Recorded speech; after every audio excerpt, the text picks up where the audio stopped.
একজন স্টুডেন্টের এখন বর্তমানে কি কি সমস্যা আপনি খেয়াল করতেছেন?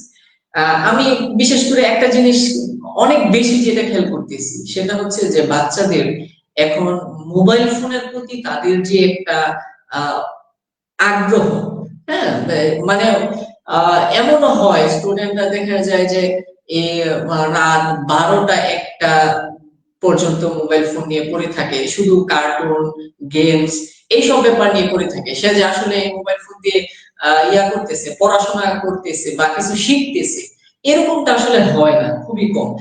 গার্ডিয়ানরাও চায় যে আসলে এই মোবাইল ফোনটা বাচ্চারা এইভাবে অতিরিক্ত ব্যবহার না করুক, কিন্তু আসলে দেখা যায় যে মানে অনেক গার্ডিয়ানরা গার্ডিয়ানদের কন্ট্রোলের বাইরে চলে যায় এটা, বা চলে গেছে।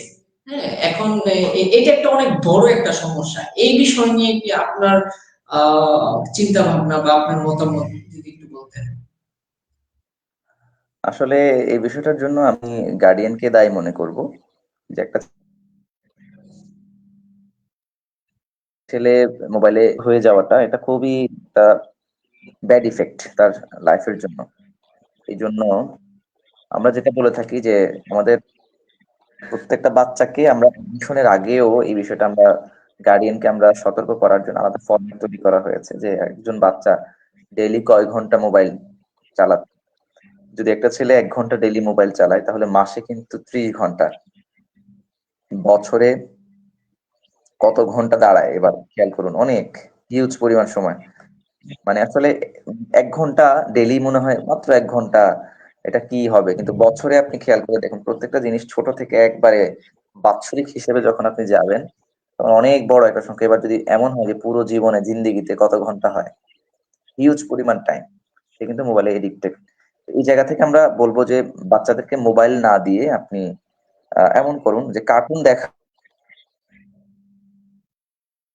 শিক্ষার বিষয় আছে, শেখার কিছু আছে, যেমন ইংলিশ কার্টুন দেখান।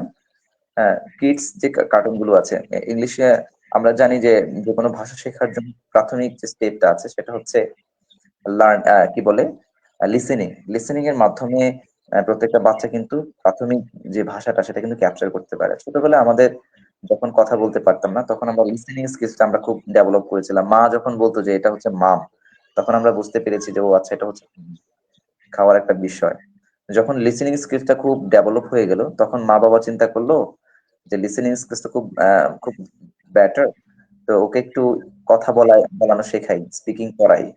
তখন আমরা কিন্তু কথা বলা শিখলাম। তার মানে পারিবারিকভাবে দুইটা স্কিলস কিন্তু গ্যাদার করে ফেলেছি, লিসেনিং এবং স্পিকিং।